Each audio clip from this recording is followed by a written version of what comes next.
Bismillahirrahmanirrahim. Mohon Bapak ya, Ibu fokus di sini. Barangkali sudah puluhan tahun ada yang keliru kita. Oke. Pertama, hadis riwayat Aisyah dulu. Rasulullah sallallahu alaihi wasallam ketika beliau hendak mandi janabah, itu yang dilakukan adalah menuangkan air dulu, membasuh kedua tangannya. Ya? Jadi dua tangannya dulu dibasuh. Kemudian setelah itu, ini gambaran umumnya, beliau berwudu seperti wudunya untuk sholat. Jelas sampai sini? Basuh tangan, berwudu seperti wudu untuk sholat. Yang ketiga, dari bejana yang sudah disiapkan itu, kalau kita mungkin gayungnya sudah ada, mengambil sebagian air, kemudian menyela-nyela rambutnya, diratakan dengan tangannya. Jadi tidak langsung menyiram air, Pak ya? Tidak langsung menyiram air, Ibu ya? Jadi yang pertama ingat, air diambil untuk basuh tangan kita dulu. Yang kedua apa? Berwudu seperti wudu untuk salat. Sebentar Pak, itu riwayat hadis Maimunah. Oke, saya sampaikan bagian pertama dulu. Nanti diperinci di Maimunah binti Al-Harith. Yang kedua apa? Berwudu dulu. Yang ketiga apa? Menyela-nyela kepala atau rambut ya, rambut kita. Yang keempat, kemudian mengambil air, membasuh, menyiramkan di kepala keseluruhan. Belum ke sini dulu, belum ke badan ya. Baik. Saya ulangi pelan-pelan. Satu, mencuci tangan. Kedua, berwudu seperti untuk sholat. Ketiga, menyela-nyela rambut, meratakan keseluruhan. Keempat, menyiram rambut keseluruhan di kepala. Setelah itu, baru disiramkan secara keseluruhan. Jelas sampai sini? Disiramkan secara keseluruhan menggunakan sabun dan seterusnya. Ini gambaran hadis yang pertama yang umum sifatnya. Oke, baik. Coba kita lihat. Kita hapus dulu di sini. Nah, sekarang kita lihat bagian yang kedua.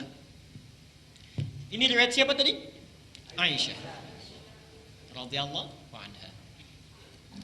Sekarang Nabi sallallahu alaihi wasallam ketika tinggal di rumah Maimunah, kemudian setelah itu berhubungan dengan Maimunah binti Al-Harith, salah satu istri beliau. Kemudian Nabi sallallahu alaihi wasallam melakukan mandi janabat saat itu. Hadisnya diriwayatkan oleh Maimunah dari Abdullah bin Abbas. Abdullah bin Abbas di Al-Bukhari nomor hadis 265. Perhatikan. Sebentar, saya menyimpang dulu pelan-pelan.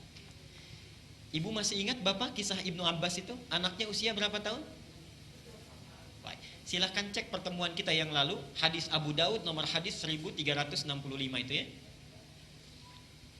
Ibnu Abbas dalam usia 4-5 tahun itu memaksa ingin tinggal di rumah bibinya Maimunah. Jadi Maimunah ini bibinya Ibnu Abbas. Tinggal di sana, ingin melihat bagaimana sifat bangunnya Nabi dari tidurnya sampai tahajud. Saya pernah terangkan ini ya. Baik. Ibnu Abbas memperhatikan itu berdiri di depan kamar Nabi, diperhatikan bagaimana kira-kira Nabi bangun tidurnya. Sampai kemudian tahajud, diajak beliau untuk menunaikan tahajud. Ternyata tidak berhenti sampai di situ. Kelak kemudian hari, Ibnu Abbas ini karena sungkan bertanya kepada Aisyah kan, kalau Maimunah itu bibinya, bertanya kepada Maimunah bagaimana caranya Nabi SAW bermandi janabah. Disinilah muncul bagian yang kedua yang lebih terperinci. Satu, kata Maimunah, Nabi SAW bila hendak beliau bermandi janabat, perhatikan, satu, mengambil air dengan tangannya, okay. Lalu kemudian mencuci kemaluannya dengan tangan kirinya. Okay. Nah, kalau Bapak tadi sampaikan, kalau ingin cari referensinya, itu bukan riwayat yang Aisyah, tapi riwayat Maimunah binti Al-Harith. Ini bagian yang pertama. Yang kedua, hampir mirip dengan yang tadi, menyela-nyela bagian rambutnya. Okay. Bagi perempuan ada dua cara. Boleh diikat, dikepang, karena Maimunah itu juga pernah diikat, dikepang. Langsung bertanya pada Rasulullah, ya Rasulullah, apakah saat mandi perlu aku uraikan rambutku? Kata Rasulullah, tidak perlu, cukup kamu guyur semuanya itu, dan bila telah merata sah mandimu. Jelas ya? Baik. Kemudian setelah diratakan, lebih baik kemudian bisa diuraikan. Setelah itu selesai, kemudian diguyur. Selesai sampai sini, baru kemudian berwudu seperti wudu layaknya sholat. Tapi kaki belum dibasuh. Kaki belum dibasuh. Saya ulangi, ambil air, Basuh kemaluan dengan tangan apa? Kiri. Setelah itu menyela-nyela kepala. Setelah itu ambil air, kan? Basuh, baik siram. Berwudu seperti layaknya wudu. Akan sholat, tapi kaki kita belum dibasuh. Jadi cuma sampai telinga ya. Baik. Setelah itu siramkan secara keseluruhan.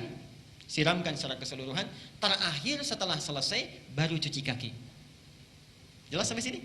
Nah, ini bisa ditemukan di Al-Bukhari nomor hadis 265. Nah, dari sinilah kemudian ulama menggabungkan kedua hadis ini, dibuatlah susunan yang lebih lengkap. Pas ya?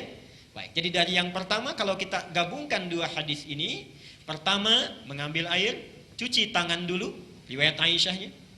Setelah tangan dicuci kemudian mencuci kemaluan. Setelah itu selesai, ada yang terlewat tadi, kalau di zaman Nabi setelah mencuci kemaluan dibasuh dengan air, lalu Nabi menepuk-tepukan ke tanah atau ke tembok. Ya. Itu maksudnya menghilangkan barangkali sebagian kuman-kuman yang masih menempel. Sifat tanah kan bisa menghilangkan karena dulu belum ada sabun seperti sekarang. Kalau bapak ingin ikut, ibu ingin ikut sunnah Nabi, ikuti dengan cara yang cerdas. Jangan setelah dibasuh tempel-tempelkan ke tembok begini. Cukup pakai sabun, dicuci dengan sabun. Saya ulangi dari awal. Tangan dibasuh dulu, basuh kemaluan, kemudian cuci dengan sabun. Setelah itu sela-sela kan? Baik ya, sela-sela, basuh kepala keseluruhan, berwudu seperti layaknya untuk sholat sampai kakinya. Satukan, sampai kakinya. Baru setelah itu dibasuh secara keseluruhan, mandi dengan rapi. Kalau sudah dilakukan tidak perlu wudu lagi. Ya, tidak perlu wudu lagi. Ada sahabat bertanya, ya Rasulullah, apakah saya perlu setelah mandi janabat itu berwudu kembali? Kata Nabi, harus seperti mandi apa lagi untuk membersihkan? Bahasanya metafor, harus seperti mandi apa lagi? Artinya setelah wudu setelah mandi tidak perlu wudu lagi. Jelas sampai sini? Baik. Kalau